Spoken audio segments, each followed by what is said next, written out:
Calderon. Gracias por todo el apoyo.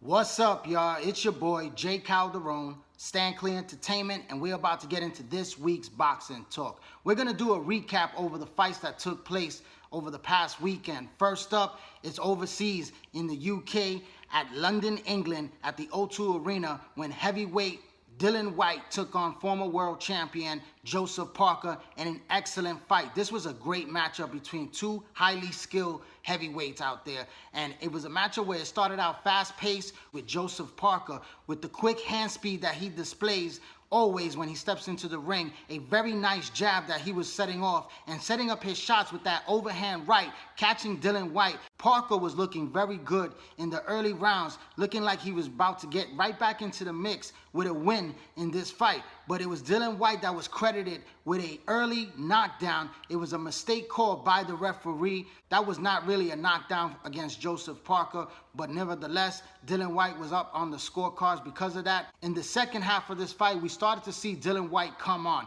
He started to close the gap. He started to land a beautiful jab to counter Parker's jab and also land to the body. He's known as the body snatcher, and he put in some very good body work. Both of these men display very good body attacks on each other.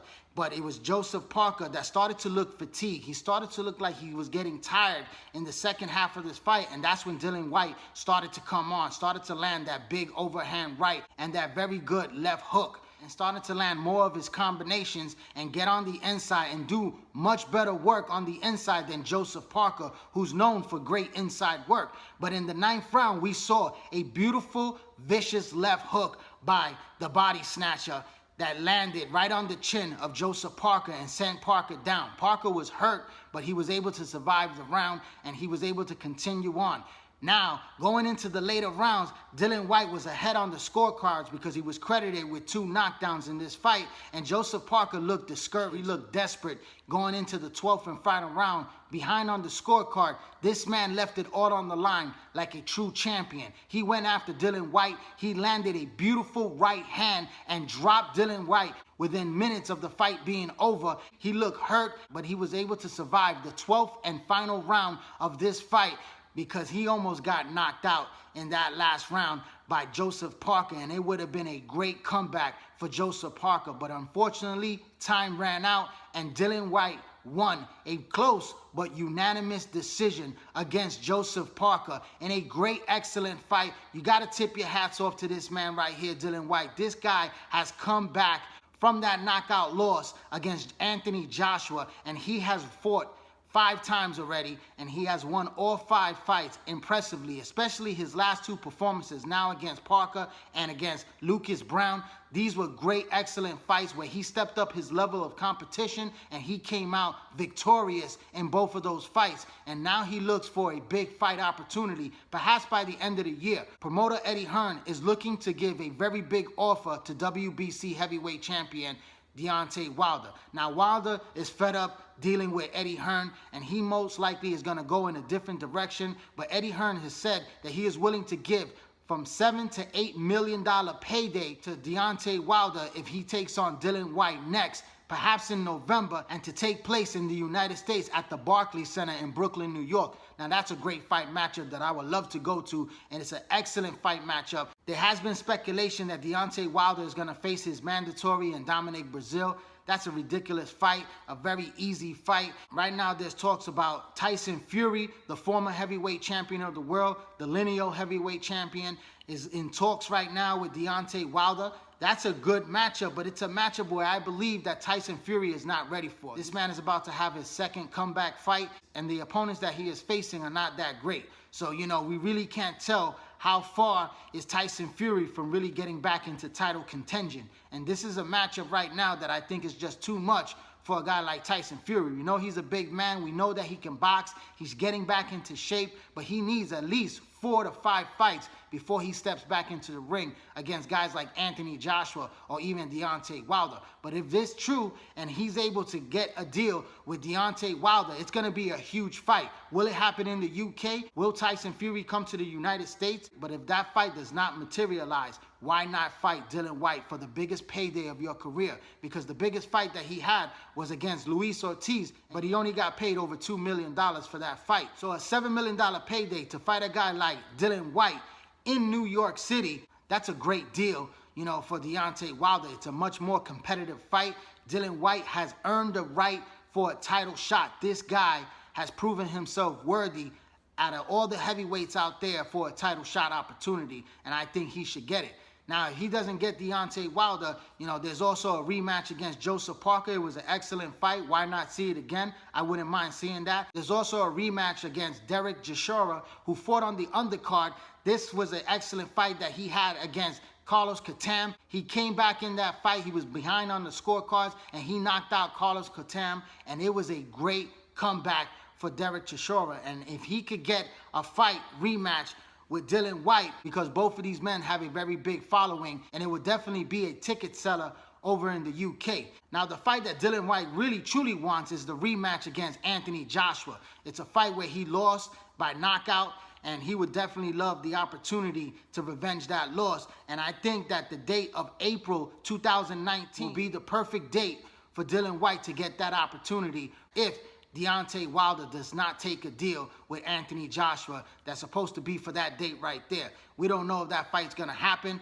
You know, it might never happen, but Dillian Whyte is very close to a very big fight in the near future, and I can't wait because I've been really impressed by the performances of this man right here, because he is definitely one of the hottest heavyweights in the division right now. Now, moving over to the United States, to Kissimmee, Florida, where yours truly, Jay Calderon, was in attendance at the Civic Center to watch Puerto Rico's rising star, Christopher Pitufo Diaz, take on Japanese Masayuki. This was a very good fight. I was so happy to be there. You know, I wanted to go over to Los Angeles to watch Mikey Garcia, Robert Easter Jr. at the Staples Center. It just didn't happen, but a blessing in disguise that I was there to witness a great fight at the Civic Center in Kissimmee, Florida, when these two put on a great war against each other. It started out fast-paced, where Pitufo was looking good with his hand speed, landing his jab, and trying to get on the inside against the taller fighter in Masayuki. I tell you, I was very impressed by this Japanese warrior. He had that long range that he was able to get off his jab much better than Pitufo, and he was able to go to the body on the inside and land some beautiful uppercuts while putting on the 1-2 punch with that straight right hand that he kept on landing time and time throughout the fight. Pitufo got caught in the 4th round with a beautiful 3-punch combination. That right hand that landed right on the button and dropped Pitufo to the canvas. He was able to get up, and he was able to continue to fight hard, showing that tremendous Puerto Rican heart, and it was just not his night, because we saw a game Japanese warrior in Itu that he came overseas to enemy territory. You know, the crowd was a pro-Puerto Rican crowd on hand for Pitufo Diaz, and it just did not help this man in the ring, because he was just getting outslugged throughout this fight. E2 was putting on the pressure, coming forward, landing the beautiful body work, landing that uppercut on the inside and the straight right hand while setting up his shots with his jab.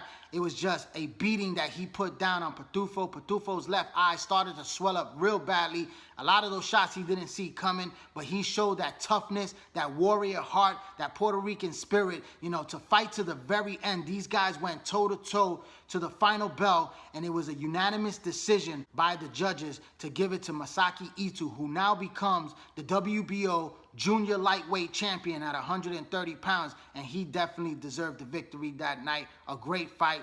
I love it. You know, I got to sit right there with the ESPN announcers. I got a brief, quick interview with Timothy Bradley, former world champion, so check that out on YouTube.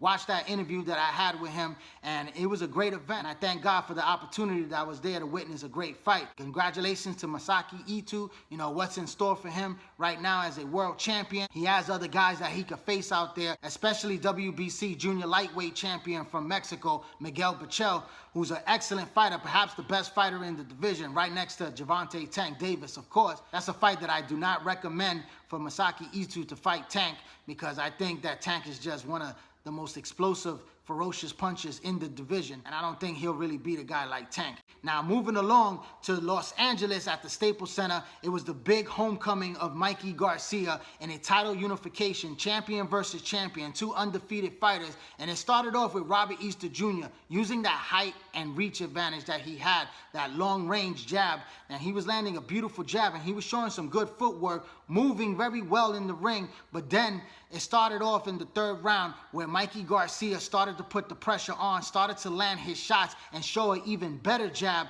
than Robert Easter Jr. did. And Mikey Garcia setting up the 1-2 punch where he landed a beautiful straight right hand, followed up by a perfectly timed left hook that put Easter Jr. down in the canvas in that third round. But Robert Easter got back up, was able to survive the round. Garcia continued to attack, continued to press the action. Mikey looked very impressive, like he always does. This man is top 5, pound for pound, best fighters in the world, and he showed why he is a future Hall of Famer, because he continued to control the pace of this fight. He continued to out-jab the longer range of Robert Easter Jr. He continued to get on the inside, land to the body, and show the beautiful combination work that he did with pinpoint accuracy and land that right hand time and time again. He was the more effective fighter because Robert Easter did not let his hands go. His punch output decreased very badly throughout this fight. You know, he looked like he was discouraged. He looked like he was frustrated. He did show that heart. He did try to fight back in the later rounds, especially in the 9th round where he tried to come alive and he landed some good right hands against Mikey Garcia. But Garcia was in total dominance of this fight, and he cruised to a unanimous 12-round decision, becoming the Unify, IBF, and WBC lightweight champion of the world. Still remains undefeated, and he is one of the top guys in the lightweight division right now. And after the fight, you know, he said that he wants to move up 12 pounds in weight to the welterweight division of 147 pounds to take on the most feared and ferocious fighter at the welterweight division, and that's Errol the Truth Spence Jr., who holds the IBF welterweight title. Now, that's a very big, bold statement, and it's a fight that most likely is going to happen. They would like to make it into a pay-per-view fight. I don't think both guys are big enough, especially Errol Spence at this time in his career, to really make it into a pay-per-view fight. It's a great fight. It's a fight that fight fans are definitely going to want to see, and it's a very risky fight for Mikey Garcia. It's one that I don't believe that he can actually win, but it has so much great upside, a very big reward. If this man could beat a guy like Errol Spence, then you gotta crown him pound for pound the best fighter in the world, because what he has done since taking off 2.5 years and coming back and winning a title in the lightweight division and then moving up to the junior welterweight division and winning a title in his 4th weight division and coming right back down to unify the title against another undefeated champion in the lightweight division. You gotta say those right there is what makes pound for pound the best fighter in the world. But you know, I still got Terrence Crawford as my number 1. I still got Vasily Lomachenko right there as pound for pound one of the best fighters in the world. I know a lot of people got him as the number 1 guy, but Mikey Garcia, you know, the fight that I would love to see is Mikey Garcia versus Vasily Lomachenko. These guys are both fighting in the same weight class of 135 pounds. It's the perfect fight. It's the super fight in the lightweight division to unify 3 of the world titles. And, you know, Vasily Lomachenko, it looks like he's going to come back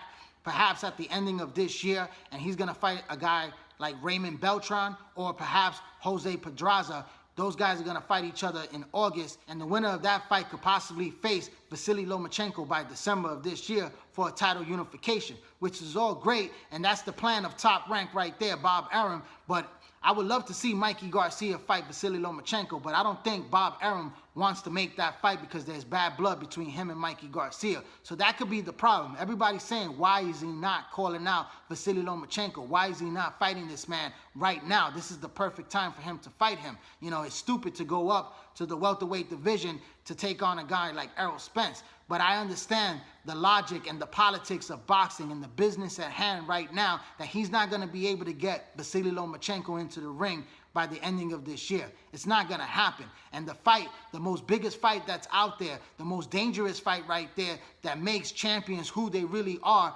great fighters, future Hall of Famers, is this fight right here between Errol Spence It's a very, very dangerous fight for Mikey Garcia, but I gotta give a lot of respect to this man to wanting to dare to be great. And he's willing to move up 12 pounds in weight to face a guy like Errol Spence for the welterweight title in his 5th weight division.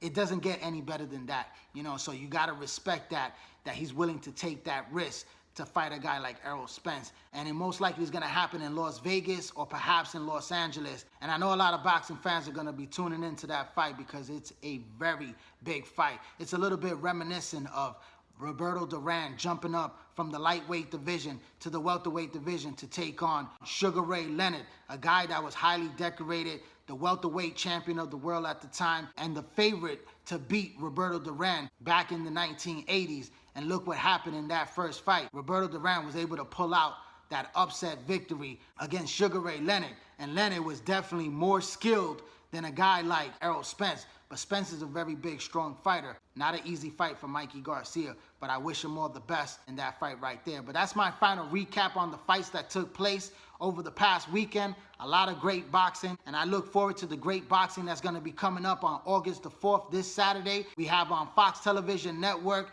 It's a very big card on hand at the Nassau Coliseum. You got Luis Collazo fighting on the undercard. You have also light heavyweight contender Marcus Brown fighting on the undercard. Main event of the evening, the welterweight showdown between Devin Alexander and Andre Berto. That's going to be an excellent fight, a very good fight. The winner moves on to bigger and better things. I'll give a recap on that fight once that fight takes place. Also that night is going to be more boxing on HBO when you have the double header in the light heavyweight division when WBA champion Demetrius Bivol takes on Isaac Chilemba. That's a fight right there where I believe that Chilemba is a very tough, durable fighter, but I think that Bivol will definitely prevail in that fight and look to a future fight with the main event of that evening, and it's going to be Sergey the Crusher Kovalev taking on Ezreal Alvarez, and that's a fight that's a good matchup for the Crusher. The Crusher, I believe, is going to be able to get past a tough guy like Alvarez. Alvarez is a very good, strong fighter, but I don't think he has the technique or the punching power to deal with the Crusher. I see the Crusher winning that fight, and we look to a future showdown between the two light heavyweight champions in a unification match between these two Russian fighters that are both very hard-hitting punches. But tune into HBO and to Fox Television Network for the big night of boxing this Saturday, August the 4th. I'd like to thank everyone for tuning in to this YouTube channel right here, J. Calderon Boxing Talk. Please hit that little red subscribe button, put your email information in so you get all my notifications once I drop a new video. Also, hit that like button, hit that share button, drop a comment, follow me on Instagram, follow me on Twitter, and also join the Facebook boxing group page, all under the same name, J. Calderon Boxing Talk. I'm J. Calderon, Stand Clear Entertainment. Thanks for your support, keep watching, and please subscribe.